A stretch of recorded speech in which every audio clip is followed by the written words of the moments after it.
इसे पार करना असंभव है कुमार अंगद। छोटा सरोवर या नदी होती तो अवश्य पार कर लेते, किंतु इतना विशाल महासागर कैसे पार करेंगे? ये केवल इस मार्ग का ही नहीं, अभी तो पूरे संसार का अंत है। विश्वास को टूटने मत दो नलनील। अति विश्वास व्यक्ति को डुबो देता है युवराज। देखिए इस विशाल महासागर को कैसे पार करेंगे? देवी स्वयं प्रभा ने हमें यहां तक पहुंचा तो दिया, परंतु वो स्वयं भी ये नहीं देख पाई कि सागर का अंत कहां है। पता नहीं इसके आगे लंका है भी या नहीं। माता सीता है या नहीं।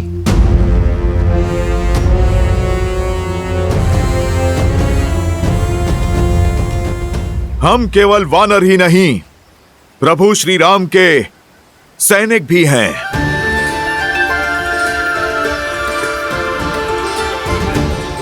अंत को भी आरंभ बना देंगे। जिनके मन में प्रभु श्री राम की भक्ति का पुष्प खिलता है, उन्हें कोई भवसागर नहीं रोक सकता, कोई संकट नहीं तोड़ सकता।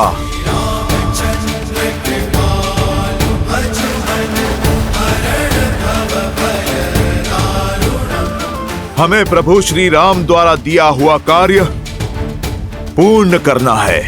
किंतु कैसे हनुमान जी? कोई मार्ग है आपके पास? आप सब धैर्य रखिए, कोई ना कोई मार्ग अवश्य ही मिलेगा। हम ऊंचाई से माता सीता को खोजने का प्रयास करेंगे। हम देखेंगे कि इस महासागर का अंत है भी या नहीं। वो कैसे हनुमान जी?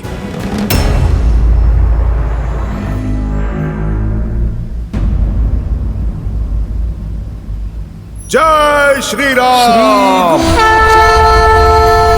सरोज रज निज मनु मुकुरु सुधारी, बरनऊ रघुबर बिमल जसु,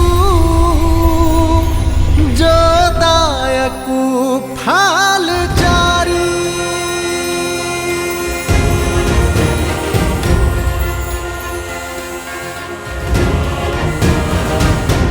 कुछ दिखाई दिया हनुमान जी? क्या लंका है उस ओर? नहीं। तो अपना आकार और बढ़ाइए ना। जय श्री राम।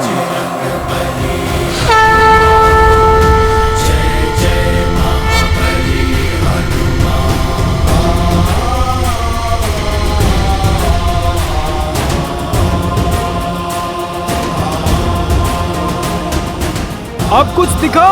कुछ नहीं दिखा। तो और बढ़ाइए अपना आकार। जय श्री राम। नल नील, बस इससे अधिक और नहीं बढ़ा सकता मैं। तो क्यों ना हम आपके हाथों पे चढ़ जाएं? आप हाथ ऊपर करेंगे तो कदाचित लंका दिख जाएगी। जय हनुमान ज्ञान सागर, जय कपीस तिहु लोक उजागर, राम दूत अतुलित बल धामा, अंजनी पुत्र पवन सुत नामा। राम दुआरे तुम रखवारे, होत न आज्ञा बिनु पैसारे। आपन तेज समारो आपै, तीन लोक हाकते कापै।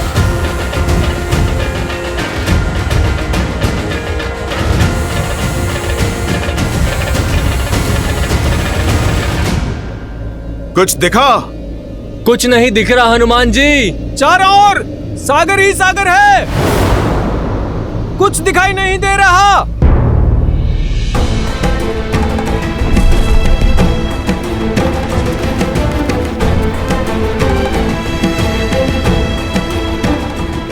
जय श्री राम।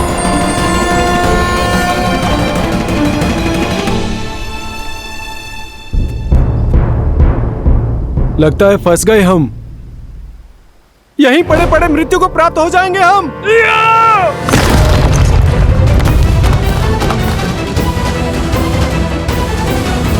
मैंने वचन दिया था प्रभु श्री राम को कि माता सीता को खोजे बिना उन्हें अपना मुख नहीं दिखाऊंगा।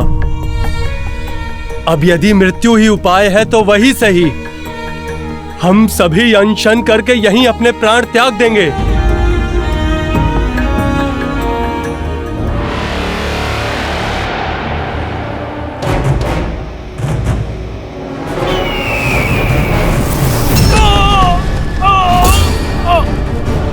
नल, हनुमान जी रक्षा करिए।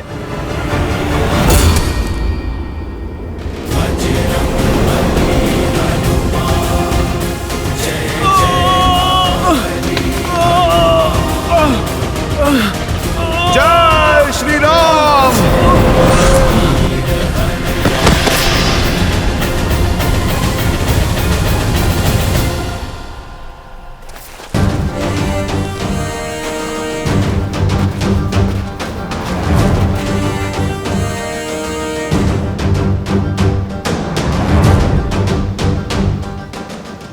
दया आती है मुझे तुम पर, तुम्हारे इस निर्णय क्षमता पर।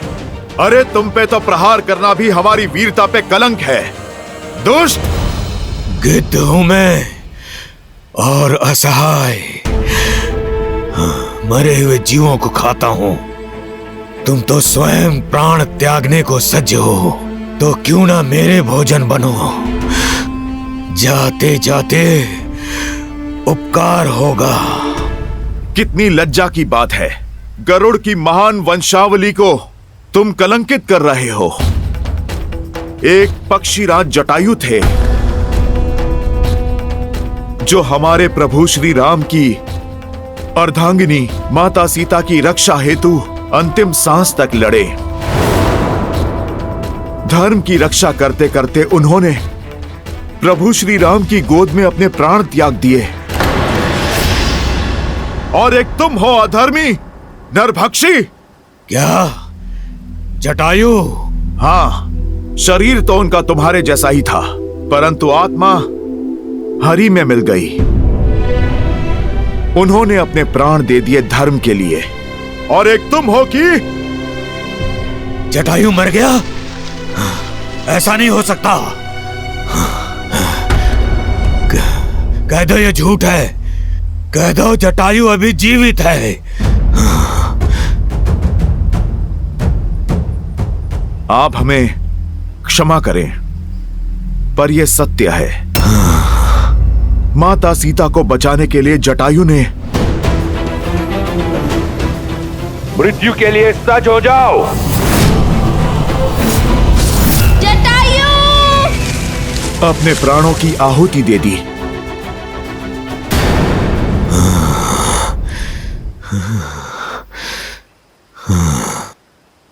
क्या हुआ? तुम ठीक तो हो ना? तुम कैसे जानते हो जटायु को? क्या मुझे जल तक लेकर जा सकते हो, ताकि मैं जटायु का तर्पण कर सकूं?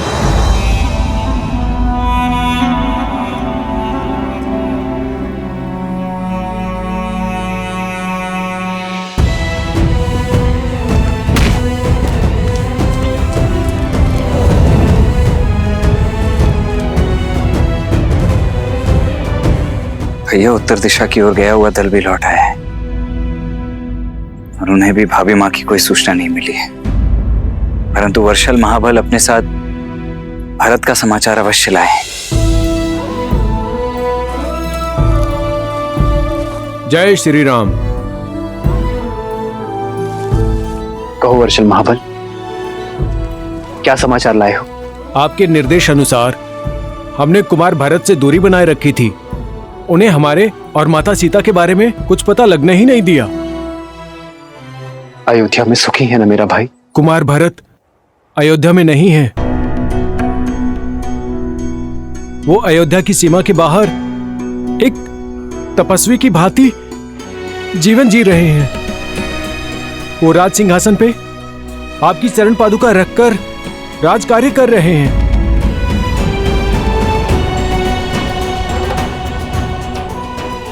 वो आप ही की तरह वनवासी जीवन जी रहे हैं। ऐसा ही है मेरा भरत। समर्पण का पर्याय है, प्रेम की मूर्त। बड़ी अधीरता से वो आपके लौटने के दिन गिन रहे हैं प्रभु। आपके आदेश का पालन कर रहा हूं भैया, किंतु स्मरण रहे केवल 14 वर्ष।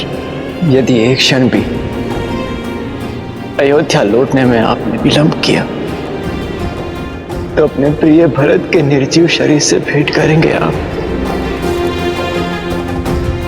यदि मैं सीता को खोजकर 14 वर्षों के भीतर अयोध्या नहीं पहुंचा तो मेरा भरत मृत्यु का आलिंगन करूंगा।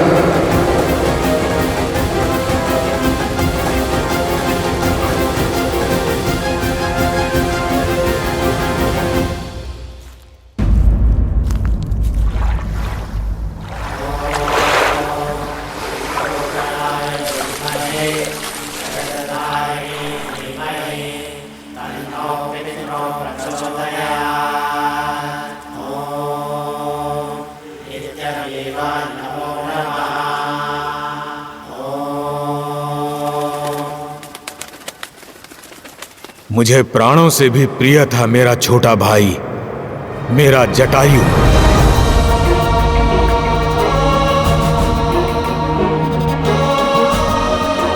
हमारा प्रेम निस्वार्थ था। एक साथ आकाश की ऊंचाइयों पर भ्रमण किया करते थे हम। अनजानी ऊंचाइयों तक जाने और अगम्य स्थानों की खोज करने का बहुत चाव था हमें। सूरज तक पहुंचने की स्पर्धा में जटायु आगे निकल चुका था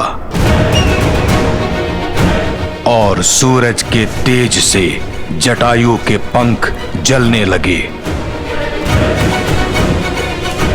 अपने भाई को बचाने के लिए मैंने अपनी सारी ऊर्जा लगा दी। उसके पास गया, अपने पंखों से उसे छाया दी। इसी कारण मेरे पंख जल गए और मैं नीचे गिर गया। हम दोनों भाई बिछड़ गए। मेरे भाई जटायु ने मुझे खोजने का प्रयास किया होगा, किंतु भाग्य का खेल देखिए, मैं यहाँ इस महासागर में आ गिरा।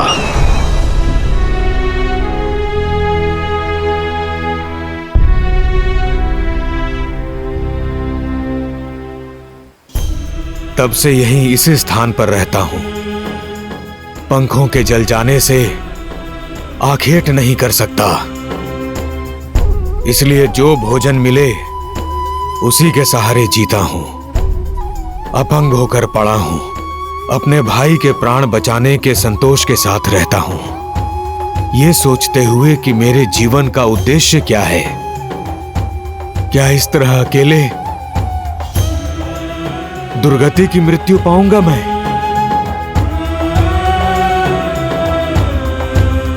फिर एक दिन ऋषि निष्करा यहां से निकले।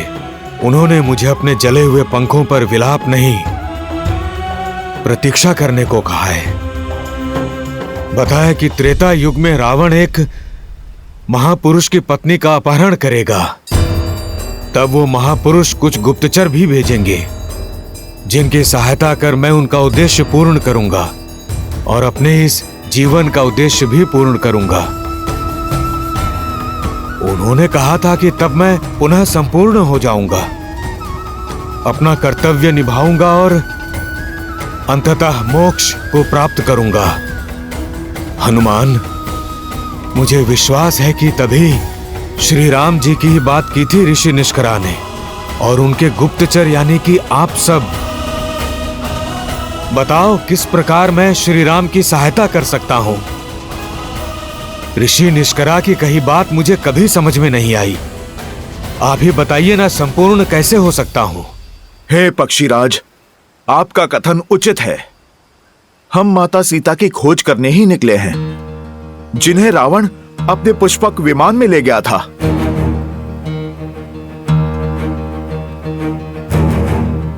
रावण? हाँ, मैंने देखा है उसे पुष्पक विमान में दक्षिण की तरफ जाते हुए।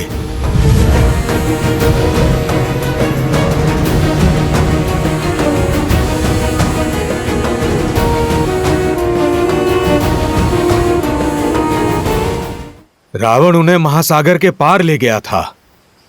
यदि मुझ में सामर्थ्य होता तो मैं आपकी सहायता अवश्य करता। सागर लांघ कर मैं ढूंढ लाता माता सीता को, किंतु मैं तो उड़ ही नहीं सकता। संपूर्ण होने का अर्थ कदाचित यही है पक्षीराज कि आप एक बार पुनः अपने इन पंखों का उपयोग कर पाएंगे। मेरे प्रभु श्री राम का बल निर्बल को भी सबल बना देता है। वो दीनों के नाथ हैं, निराश का विश्वास है। आप प्रभु श्री राम का नाम लेकर प्रयास तो कीजिए।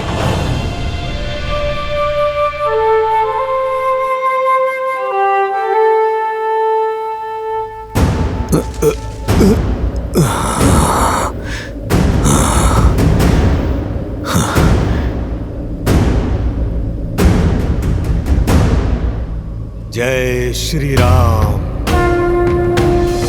जय श्री राम, जय श्री राम, जय श्री राम।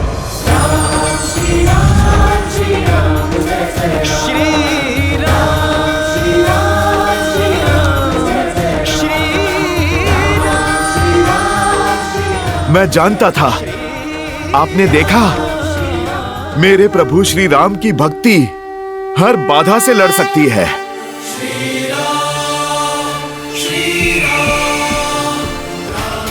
जय श्री राम, जय श्री राम। पक्षीराज, आपकी दृष्टि बहुत तीव्र है।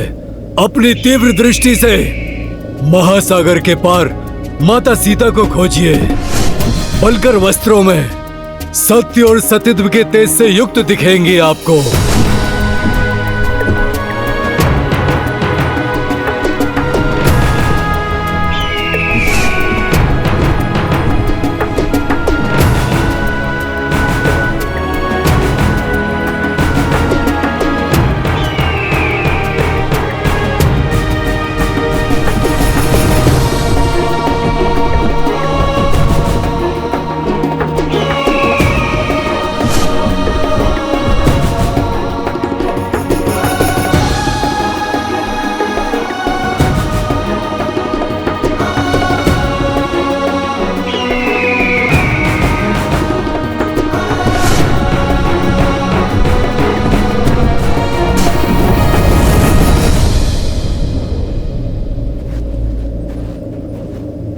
देखा, मैंने माता सीता को देखा।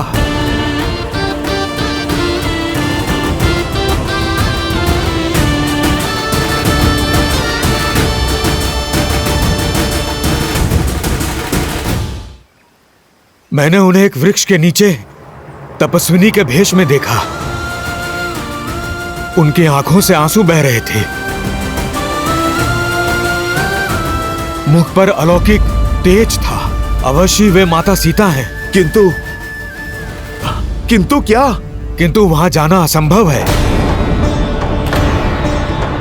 वो जगह यहां से 100 योजन दूर है। इतना तो पक्षी भी नहीं उड़ सकते।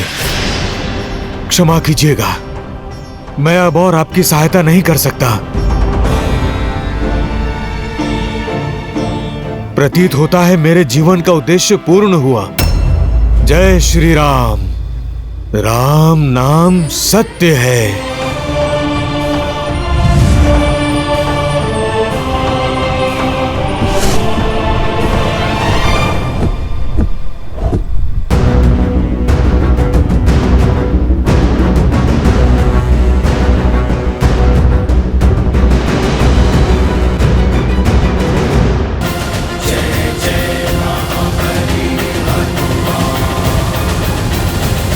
भी लगता है कि हमें लौट जाना चाहिए। और जो भी सूचना हमारे पास है वो श्री राम को जाके देते हैं। यहाँ पर रह के समय व्यर्थ करना अनुचित है। इस सागर को पार करना असंभव है। श्री राम का कार्य बीच मझधार में छोड़ने से अच्छा है कि हम अपनी मृत्यु को आलिंगन कर लें,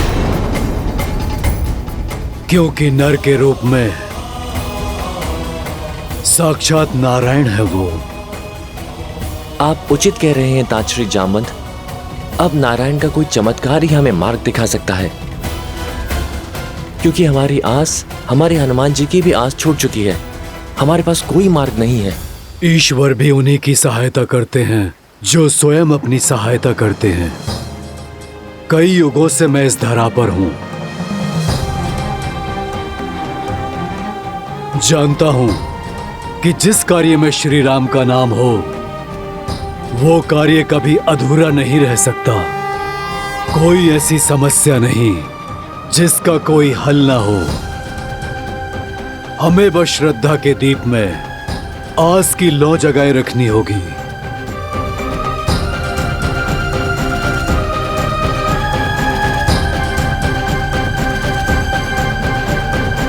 स्वामी, आपका अंश अवतार हनुमान आशा खो चुका है।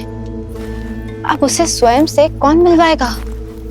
कौन उनका साक्षात्कार उनके ही बल से करवाएगा? जामवंत, क्योंकि हमारी रचाई इस लीला का सबसे अधिक बोध उन्हें ही है।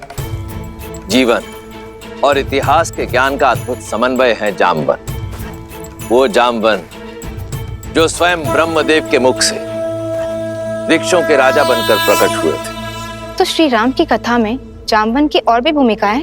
हाँ देवी, आने वाले इस धर्म युद्ध में जामवंत श्री राम के सहायक, उनके मार्गदर्शक बनेंगे। पिछले कई युगों से भगवान विष्णु के राम अवतार की प्रतीक्षा में थे जामवंत। स्वयं को इस पावन उद्देश्य के लिए तत्पर कर रहे थे जामवंत। युगों से?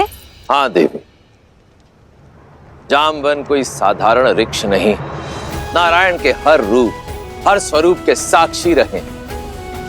फिर वो चाहे बराह अवतार से लेकर नरसिम्हा अवतार हो, या फिर समुद्र मंथन से लेकर वामन अवतार तक, जामवंत इन सभी घटनाओं के साक्षी रहे। जब भगवान विष्णु ने वामन अवतार में असुरराज महाबली का दमन किया था, तब 21 बार भगवान वामन की प्रदक्षिणा देने वाले जामवंत ही थे। और अब राम अवतार में, राम रावण युद्ध में श्री राम के गुरु बनकर उनका मार्गदर्शन करने का दायित्व भी जामवंत ही संभालेंगे। भला हमें से लंका तक कौन जा सकता है? इतना सामर्थ्य तो हम में से किसी में भी नहीं है। संपाति ने हमें यह कहा था कि लंका यहाँ से कम 100 योजन दूर है। माना कि हम वानर हैं, किंतु इतनी दूरी तय करना तो हमारे लिए भी असंभव है। संपाति और जटायु माता सीता को बचाने के लिए अपने प्राण तक न्यौछावर करने से पीछे नहीं हटे, और तुम कहते हो कि हम पीछे हट जाएं? कदापि नहीं। अपने भीतर झांको। कौन है जो माता सीता तक पहुंचने के लिए इस विशाल महासागर के पार निकल सकता है?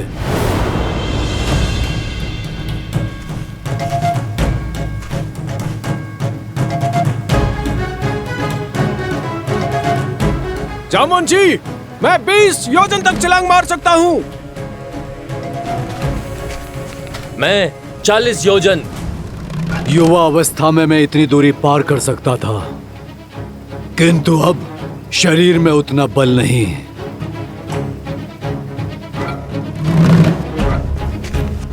मैं करूंगा ये प्रयास।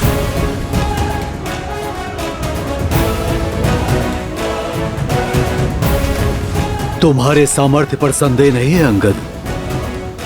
मुझे ज्ञान है कि तुम वहां तक पहुंच तो जाओगे, परंतु वहां से लौटने की शक्ति शेष नहीं बचेगी। और फिर तुम युवराज हो, तुम्हारी रक्षा हमारे लिए आवश्यक है, और तुम्हारा यहां सेना के साथ रहना भी आवश्यक है।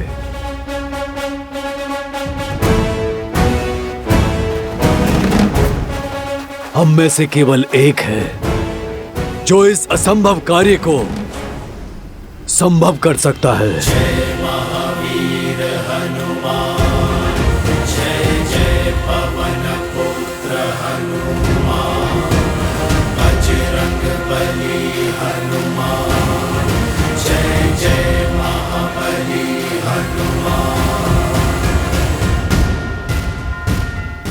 जामवन जी, कहीं आपका संकेत मेरी ओर तो नहीं? नहीं नहीं रिक्षराज, मैं ये नहीं कर सकता। इतना सामर्थ्य नहीं है मुझ में। सामर्थ्य है पर बोध नहीं है, बल है। किंतु तुम भूल चुके हो, बुद्धि में तुम्हारा कोई सानी नहीं है। पर्वत को मसान की भांति मसल देने की शक्ति है तुम में। तुम भूल गए कि श्री राम ने क्या कहा था? क्योंकि ये यात्रा केवल सीता की खोज की नहीं, तुम्हारे स्वयं को खोजने की भी है। पात्र हो पर परिचय नहीं है अपना। अपना परिचय जानते हो ना हनुमान? हाँ, मैं हनुमान हूँ, महाराज केसरी और माता अंजना का पुत्र हनुमान। किंतु हनुमान की पहचान और भी अधिक भव्य है। आ जाओ सब, हनुमान के जन्म की गाथा सुनाता हूँ। उन्हें उनकी वास्तविकता का बोध कराता हूँ।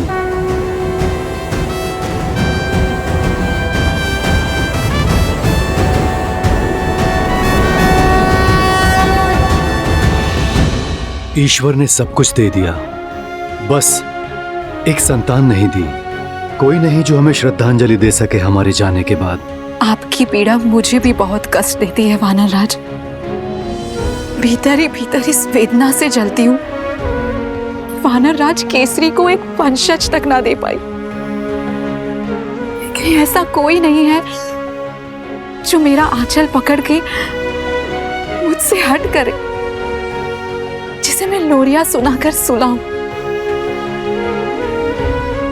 मुझे लगता है अब केवल महादेव ही हमारा कष्ट हर सकते हैं।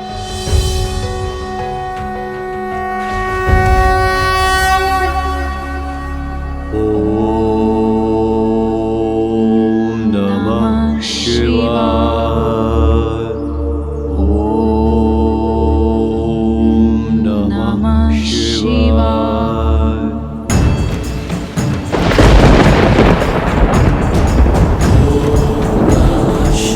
केसरी और अंजना पूरी श्रद्धा से तप में लगे रहे। पूरे 12 वर्षों तक उन्होंने कठिन प्रार्थना की, आस का आंचल नहीं छोड़ा और उनकी दृढ़ता ने महादेव को प्रसन्न कर दिया।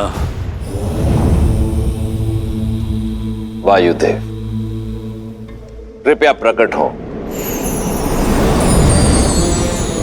प्रणिपात महादेव। प्रणिपात माता। आदेश करें, इस दास का स्मरण कैसे किया आपने? क्या अपने वेग में कोई भूल तो नहीं हो गई मुझसे? भूल नहीं हुई, संसार का भला करने का अवसर मिला है आपको। एक बड़ा दायित्व सौंपने के लिए आपको यहाँ बुलाया गया है। महादेव की सेवा करके मैं धन्य हो जाऊंगा। अपनी भक्ति से प्राप्त शक्ति से रावण इस संसार में तनाव का वातावरण फैला रहा है। नारायण के अवतार श्री राम को एक भक्त की आवश्यकता होगी, जो मेरा ही अंशावतार होगा। देवी अंजना के गर्भ तक उसे पहुंचाने के लिए आपकी सहायता की आवश्यकता है वायुदेव। ये समझ लीजिए कि श्री हरि के इस दिव्य अवतार की गाथा में आपकी एक अत्यंत महत्वपूर्ण भूमिका होने वाली है। समय आने पर मेरे इस अंशावतार को संसार जिस नाम से पुकारेगा वो होगा हनुमान। वो हनुमान जो संसार में राम भक्ति की अलख जगाएगा। वो हनुमान जो इस संसार को सच्ची भक्ति का अर्थ समझाएगा, जो भक्त और भगवान के संबंध को एक नई ऊंचाई तक ले जाएगा, जो राम रावण युद्ध में श्री राम का प्रमुख सहायक बनेगा और देवी सीता की मुक्ति का मार्ग बनेगा। धन्य हूं मैं महादेव। आपकी इस इच्छा को मैं अवश्य पूर्ण करूंगा। हनुमान आपका अवतार होगा और उसे धरती पर ले जाने में मेरे सहयोग के कारण पवनसुत कहलाएगा। नमामि शंभुं पुरुषं पुराणं नमामि सर्वज्ञं पारब्रह्मं नमामि रुद्रं प्रभुं शयन्तं नमामि शर्वं शिरसा नमामि। जय जय जय शंकर उमा महेश्वर। जगत कल्याण का मार्ग तुम्हारी प्रतीक्षा कर रहा है हनुमान। तुम्हारे बल का आभास कर सकता हूं मैं हनुमान।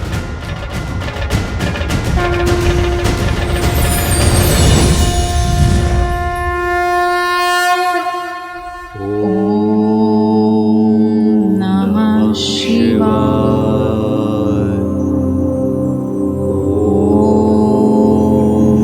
नमः शिवाय।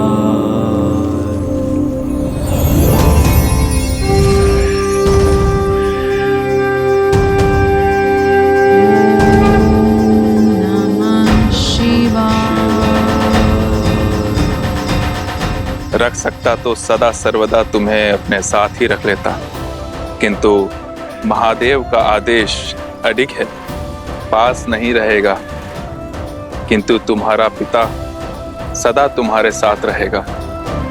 शंकर सुवन केसरी नंदन, तुम्हारा पिता कहलाने का गर्व मेरे जीवन का सबसे बड़ा धन होगा। पवनसुत,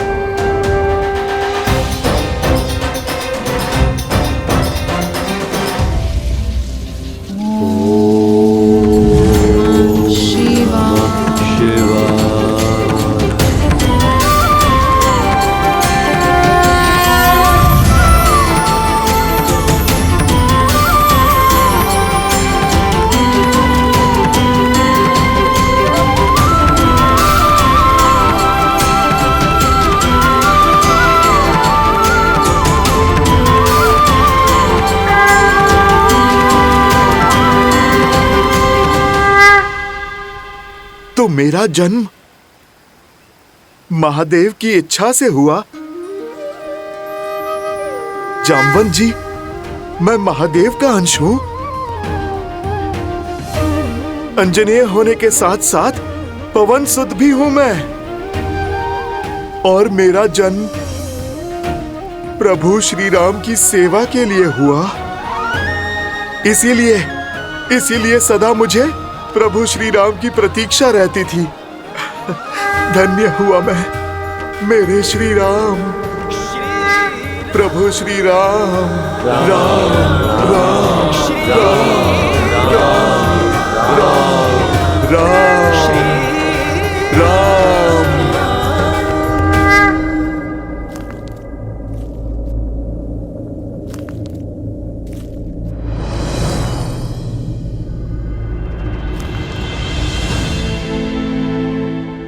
चिंता ना करें मित्र, हनुमान जो दायित्व लेते हैं उसे वो अवश्य पूर्ण करते। बस वही एक आशा शेष है मित्र, यही ना टूटे। मित्र, मैं आपको कुछ दिखाना चाहता हूं। वो जो हनुमान ने हमारे ऋषिमुख निवास के समय बनाया था। आई।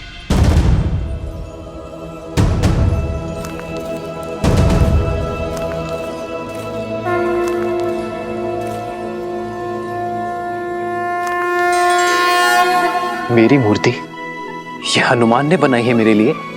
हाँ, बिना आपको देखे आपके लिए हनुमान की भक्ति और समर्पण, उसकी कोई सीमा नहीं।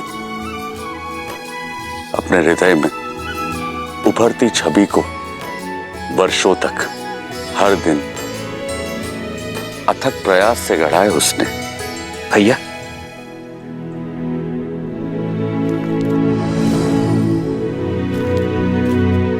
देखो लक्ष्मण, हनुमान ने मेरे लिए ये प्रतिमा बनाई है।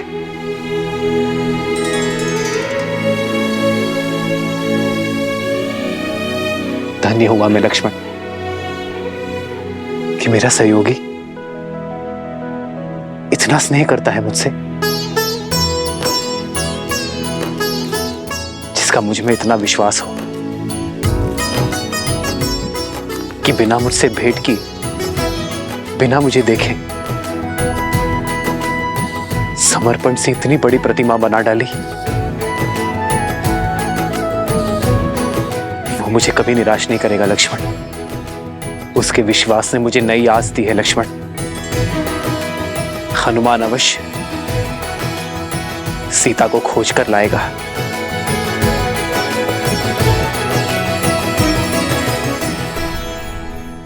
अपने जीवन का उद्देश्य तो जान गया, परंतु उसे पाने का मार्ग कैसे ढूंढूं?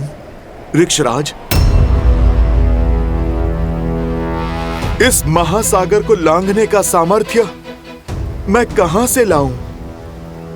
सूर्य कभी नहीं पूछता कि अपने अंदर उजाला कहां से लाए। इस तुच्छ सागर को महासागर कह रहे हो तुम कदाचित भूल रहे हो, अपने बाल्यकाल में तुमने बहुत ऊंची छलांग लगाई थी। इतनी ऊंची छलांग कि ऐसे सहस्त्र समुद्रों की दूरी उसमें समा जाए। सहस्त्र योजनों की छलांग लगाई थी तुमने हनुमान। वो छलांग जिसने केसरी नंदन मारुति को हनुमान बनाया। हनुमान ज्ञान गुण सागर, जय कपीस तिहु लोक उजागर। अपने जन्म और उस असंभव छलांग की कथा सुनो हनुमान। अपना बल, सामर्थ्य और स्वयं का परिचय पा जाओगी।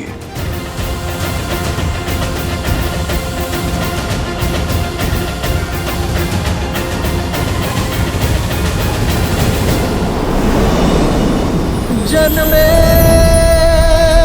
मारुति प्यारे,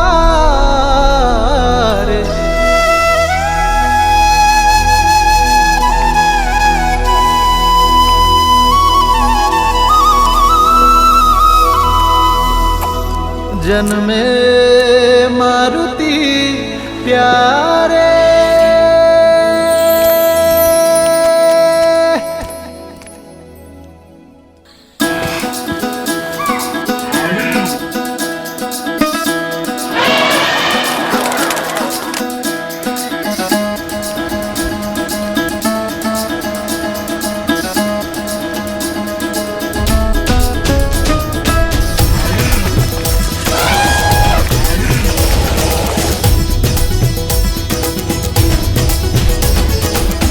बाजत ढोल है मृदंग पखावज, झूमत मन मतवारे। मंगल पल ये आया है देखो, हर्षित वानर सारे। भोजन में पार्वती प्यारे, शुभ है आंगन द्वारे। श्री राम के दुलारे। ये केवल न केसरी और अंजना का पुत्र है, वायुदेव की भेंट है हमें। मारुत का आशीष है, पवन पुत्र मारुति है, मारुति।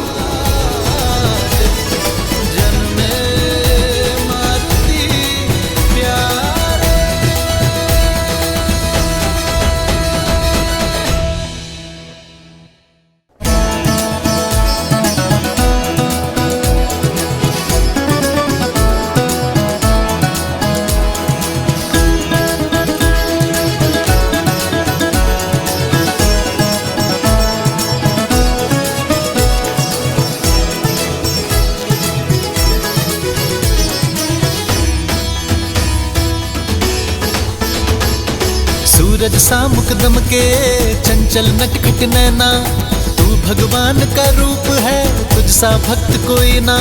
सूरज सा मुकदम के चंचल नटखट नैना, तू भगवान का रूप है, तुझ सा भक्त कोई ना। देखो तुझे सुर नर मुनि जन जाए वारे वारे। बाजत ढोल मृदंग पखावज, झूमत मन मतवारे। मंगल पल आया है देखो, जन्मे मारुति प्यारे। हो जन्मे मारुति प्यारे।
हैं दानव दल, जय जय जय कपीसूर।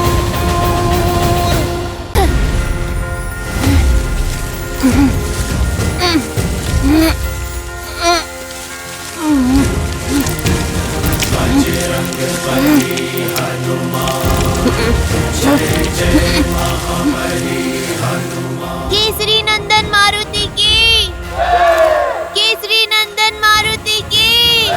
जय महावीर हनुमान, जय जय पवन पुत्र हनुमान।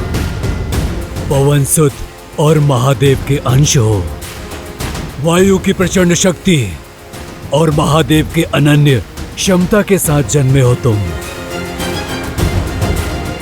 और इसलिए तुमने वो उड़ान भरी जो कोई नहीं भर पाया। जब तुम बालक थे तब एक दिन तुम्हारी माता अंजना वन में पुष्प लेने गई और पीछे तुम निद्रा से उठे और बालक मारुति भूख से बिलखने लगा। माता, माता, भूख लगी है, भोजन दो ना।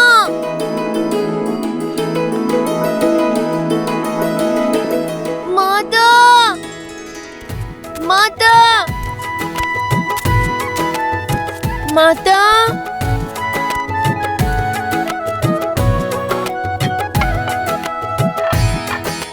भोजन तो नहीं है।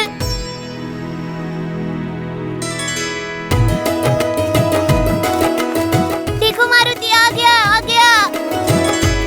अरे मारुति तुम आ गए। हमने कुछ रसीले आम देखे, किंतु वह इतने ऊपर हैं कि हम तोड़ नहीं सकते। क्या तुम तोड़ लाओगे? हम लोग साथ में खाएंगे। भूख तो मुझे भी लगी है, किंतु माँ कहती है स्वयं से पहले सदा दूसरों के बारे में सोचना चाहिए। चलो पहले तुम्हें खिलाता हूँ। चलो चलो मेरे साथ, चलो चलो।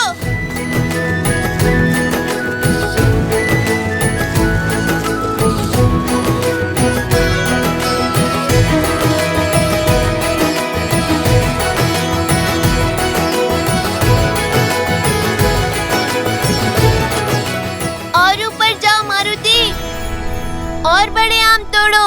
मारुति मारुति मारुति मारुति मारुति मारुति मारुति मारुति मारुति मारुति मारुति मारुति मारुति मारुति।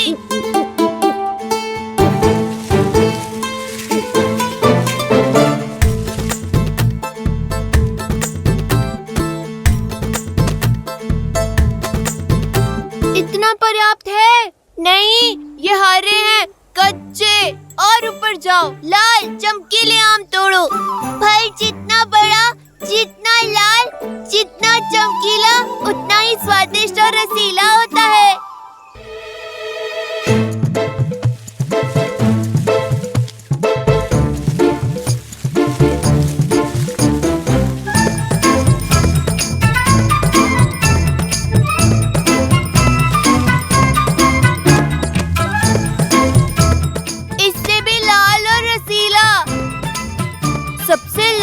सबसे मधुर आम सबसे ऊपर लगते हैं।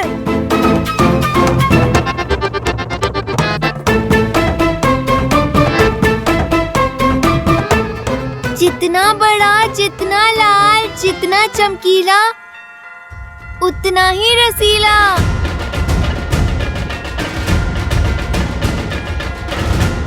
मुझे यही फल खाना है। बुद्धू, वो आम नहीं, सूर्यदेव है, सूर्यदेव। लाल देह लाली लसे, मरुधरि लाल लगून, वज्र देह दानव दल, जय जय जय कपीसूर। देवी अंजना को बताना होगा, हनुमान संकट में है।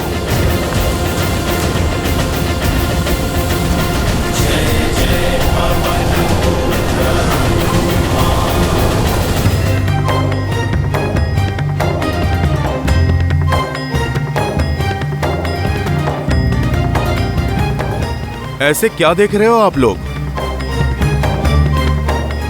सच में हनुमान जी, आप सूर्य को फल समझ के खाने दौड़े? बालपन में तो सभी भोले होते हैं ना। मैंने भी कर दी होगी ऐसी हट। मुझे नन्हा नन्हा आभास तो हो रहा है उस क्षण का, किंतु मुझे सब कुछ स्मरण नहीं है। आज तो बहुत अच्छे पुष्प मिल गए बाग में। इसकी तो बहुत अच्छी माला बनेगी, है ना? देवी अंजना, देवी अंजना, क्या हुआ पुत्र? मारुति। अब क्या कर दिया मेरी नटखट ने? किसको पूछ से उठाकर फेंक दिया? किसका फल छीन के खा गया? वो मारुति सूर्य को फल समझकर खाने के लिए उड़ गया।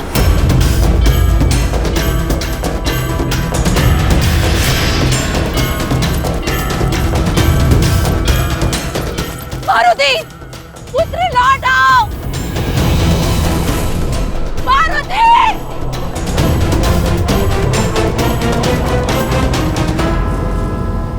उस दिन ग्रहण अमावस्या थी। यहाँ बालक मारुति ने सूर्य की ओर उड़ान भरी और वहां सूर्य को ग्रहण लगाने के लिए दुष्ट राहु ने उसे रोकने का प्रयास किया।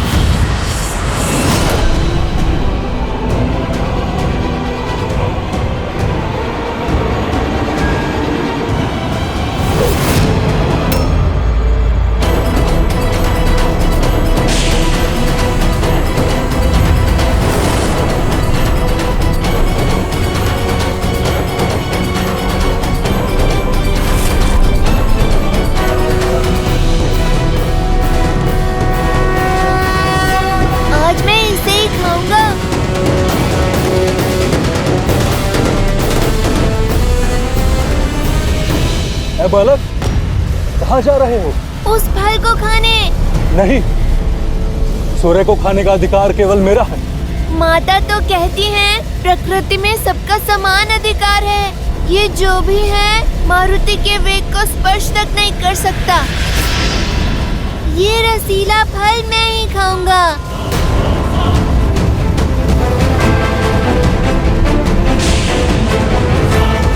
मूर्ख बालक, रुक जाओ। राहु का आदेश टालने का दुस्साहस मत करना। नियति का लेख है, आज सूर्य को निकलकर ग्रहण लगाना है मुझे। तुम्हारी हट मुझे रोक नहीं पाएगी। बंधु, मेरी भूख आपकी नियति से अधिक बलवान है। अपने भोजन के बीच में वानर किसी को नहीं आने देते।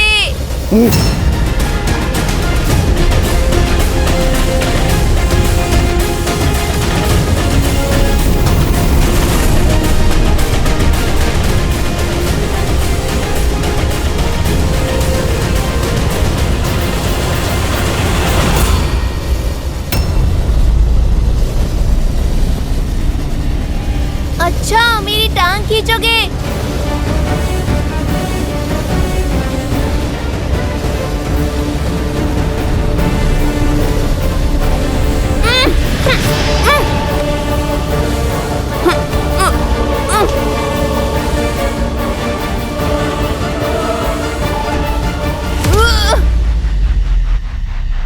मेरा फल छीनने आया था।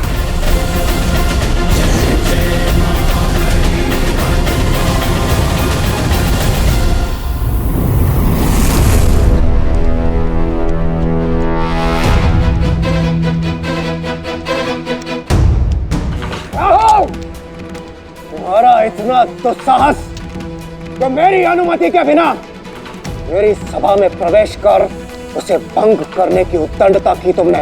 इंद्रदेव, आज एक असुर नहीं, एक ग्रह देवराज से रक्षा की विनती करने आया है। एक तुच्छ वानर बालक की हट ब्रह्मांड का संतुलन भ्रष्ट करने जा रही है।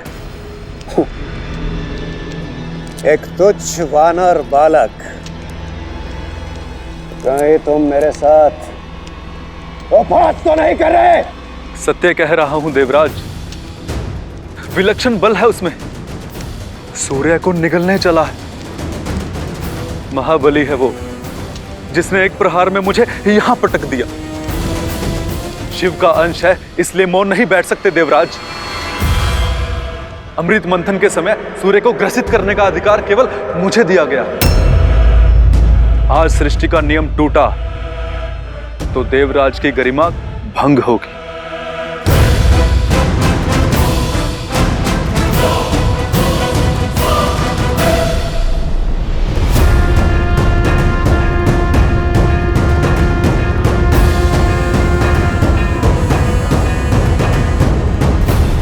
रुक जाओ बालक,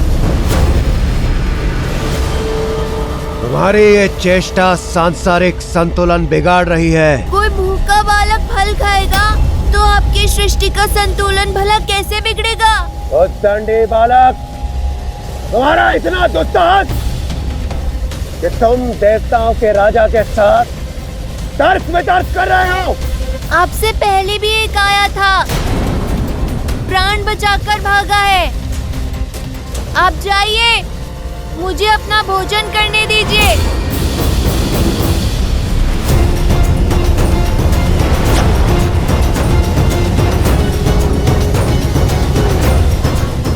रुक जाओ मूर्ख, सूर्य के समीप जाते ही भस्म हो जाओगे तुम।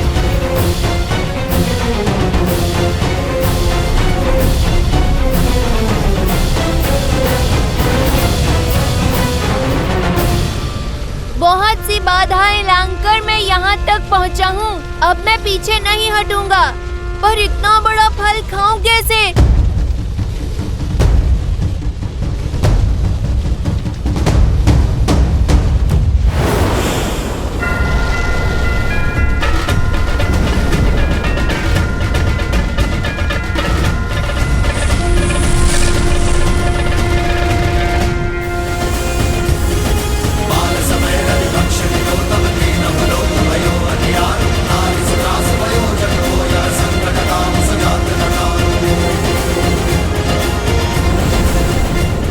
प्रतीत होता है ये ऐसे मानेगा नहीं।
मेरा पुत्र, मेरा पुत्र, पुत्र, पार्वती, पार्वती, पुत्र, पार्वती।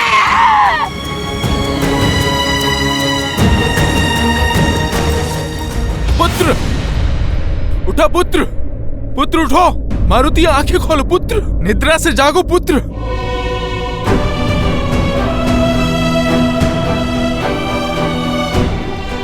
मारुति आंखें खोलो।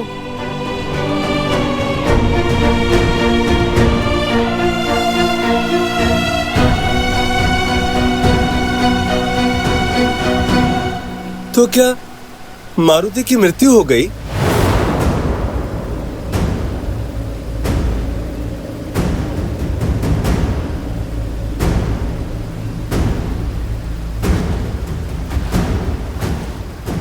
हाँ, क्योंकि वज्र को तो पवन देव भी नहीं सह सकते, तो पवन पुत्र कैसे सहता? मारुति वज्र का प्रहार नहीं सह पाया और वायुदेव इस सत्य को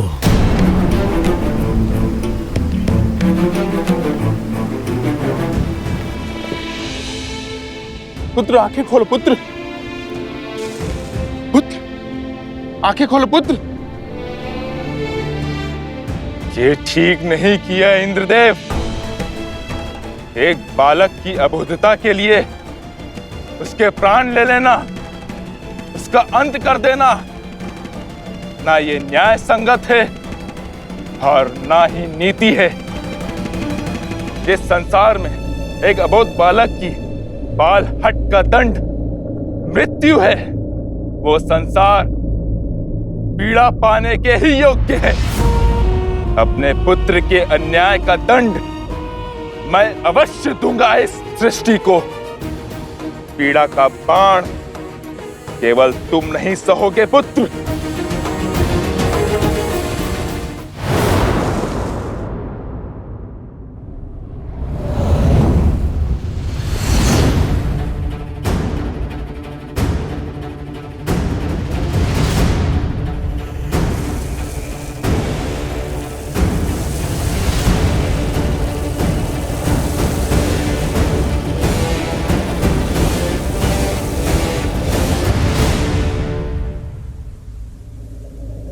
मारुति,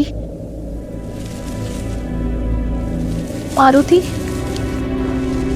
मारुति, मेरा पुत्र कहाँ है? मेरा पुत्र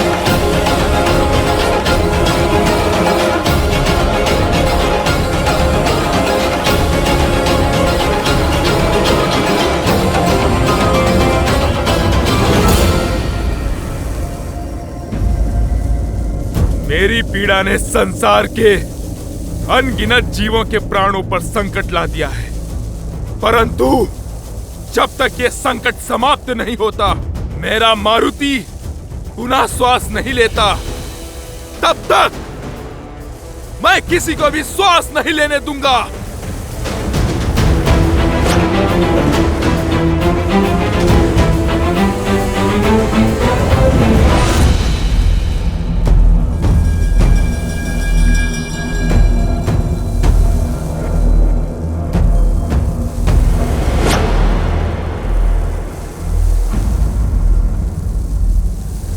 इंद्रदेव,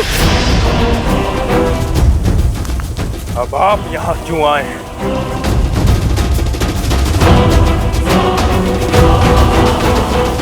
अपने क्रोध को नियंत्रित कीजिए वायुदेव, और ऐसा अनर्थ मत कीजिए। यदि आपने अपनी वायु का संचार न किया तो इस समस्त सृष्टि का सर्वनाश हो जाएगा, और आप इस प्रकार जीवों से उनका जीवन नहीं छीन सकते। क्यों? यदि आप मेरे पुत्र का जीवन छीन सकते हैं, तो मैं भी सृष्टि से वायु रूपी जीवन छीन सकता हूं।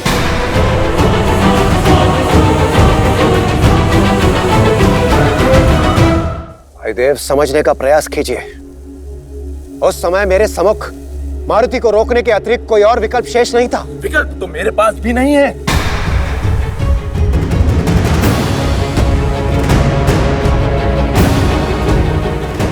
जब तक मेरे पुत्र के प्राण पुनः नहीं लौटते, संसार की पीड़ा का अंत नहीं होगा।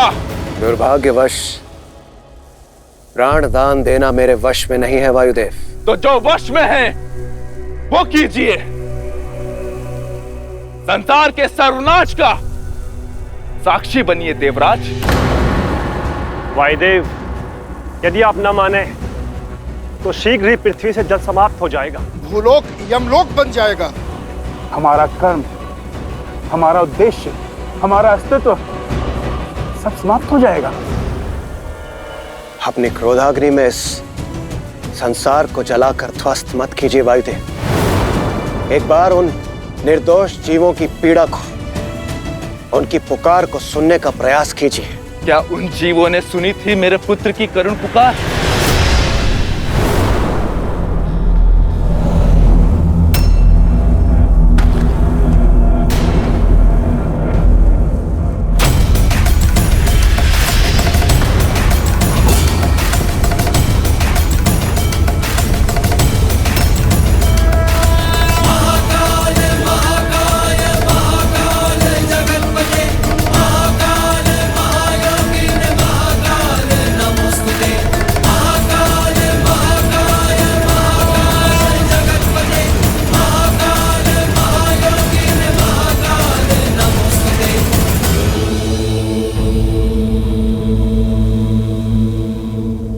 प्रणाम महादेव। प्रणाम महादेव।